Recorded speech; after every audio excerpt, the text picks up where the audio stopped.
Birthday party కేసుపై స్పందించిన మంగ్లీ, నా తల్లిదండ్రుల కోరిక మేరకు ఫ్రెండ్స్ పార్టీ ఏర్పాటు చేశాను. లిక్కర్ సౌండ్ సిస్టమ్ కు పర్మిషన్ తీసుకోవాలనే విషయం నాకు తెలియదు. తీసుకుంటే అనుమతి తీసుకునేదాన్ని. అక్కడ లోకల్ లిక్కర్ తప్ప ఏ మత్తు పదార్థాలు వాడలేదు. గంజాయి తీసుకున్న వ్యక్తి దానిని మా పార్టీలో తీసుకోలేదు. దయచేసి ఆధారాలు లేని అభియోగాలు నాపై మోపొద్దు.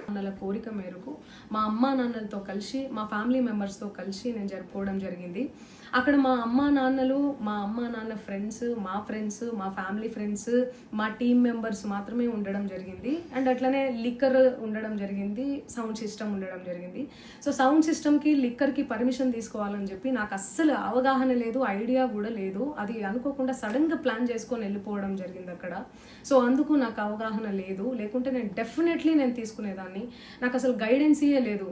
ఎవరైనా గైడ్ చేసినా కూడా నేను పర్మిషన్ తీసుకునేదాన్ని. లేకపోతే నేను ఎందుకు ఇలా తెలిసి చెయ్యను కదా. సో ఇదంతా ఇలా తెలిసి అయితే నేను తప్పు చేయలేదు, తెలియకుండా ఇది జరిగిపోయింది.